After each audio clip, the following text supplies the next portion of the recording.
Our next guest has been a mom to her son Grant for the last year, and what a year it's been. Leah O'Connor is also a school counselor and here to offer some tips for that challenging first year with baby, which I'm about to embark on. Leah, thanks so much for being here on CT Style. I'm happy to be here. Thank you so much. Tell us about Grant first. What a little cutie.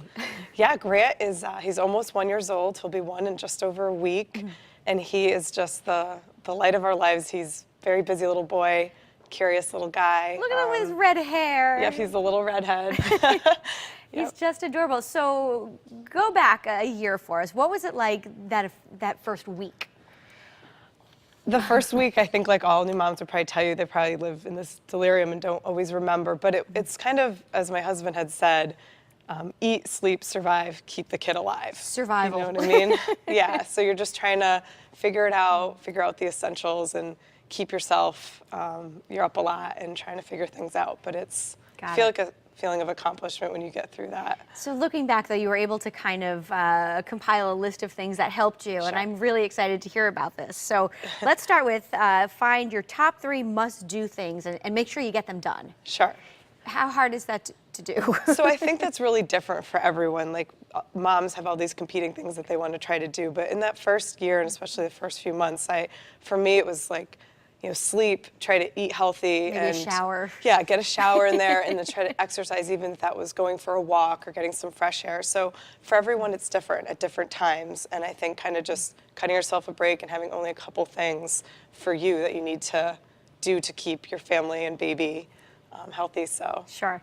Next one is don't worry so much about that balance. Sure. I think you're just trying to get into a routine in the beginning. I think balance is a tough word for moms because I want to try to do it all. It's like, how can I balance it? So don't worry so much about balance and just try to go day by day. And some days there'll be 80% of your time is dedicated to cleaning up messes with your baby. And another day it might be playing with them ends up your priority. So it changes day to day. It rotates, right? Definitely. How important is you time?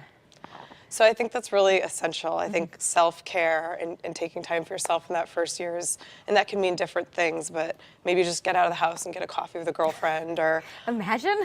I know, right? And it does, everyone says it gets easier, all the little, maybe sometimes it feels trite, but things that people tell you, it does get easier. Like now he's almost a year, he's very interactive, you can do things and it's not 3 hours chunks of time where he needs to sleep or eat or that kind of stuff. Got it.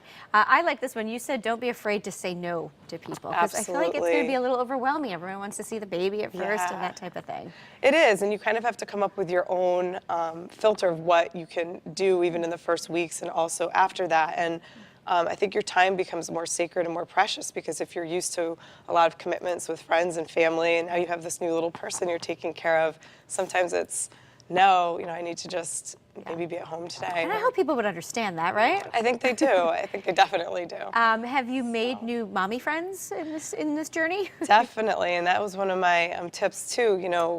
Be open to meeting new people. I have a couple girlfriends that were on a group text every day who had their babies within 2 months of mine. So we're always kind of asking the same questions. It's been nice to have them be new moms at the same time I have been. Right. And then I also kind of met some other people through community groups, and I went to a breastfeeding support group in the beginning. Sure. So I think just kind of being open to those kind of experiences. You never know like who's going to offer kind of a tip or just support is big in Right, of that makes itself. sense. And then another one on your list is don't cry over spilled milk. Probably Yes. both literally and making messes, And right? metaphorically.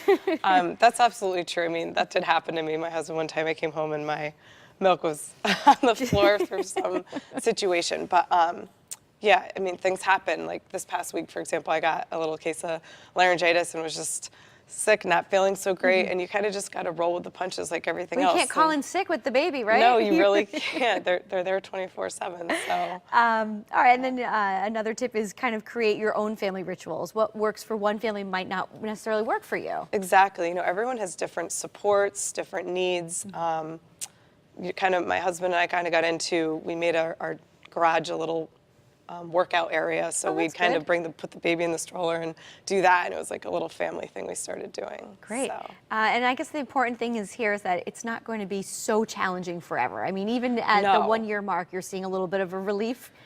Absolutely, and it's sometimes you're just, for me, Grant did not sleep consistently through the night until 8 months, and that was really, really hard for me. Did you go back to work at that point? I mean, were you trying to juggle all of that? I went back to work actually at a new job at 4 months old. So the 4 to 8 months when he wasn't sleeping and me being in that position was really challenging, but somehow we got through it, and it was a lot to handle. But you know, and looking back, it's like, wow, you know, I did that, and we managed it. And You can accomplish anything at that point, right? I know. One funny thing I heard one time is that you can go into battle on 4 hours of sleep or something. I'm like, okay, if you go into battle, you can go into work. And you could raise the baby, right? I guess, Yeah. or go into work. Well, Leah, thanks so much for all the advice. Thank you. Such useful stuff.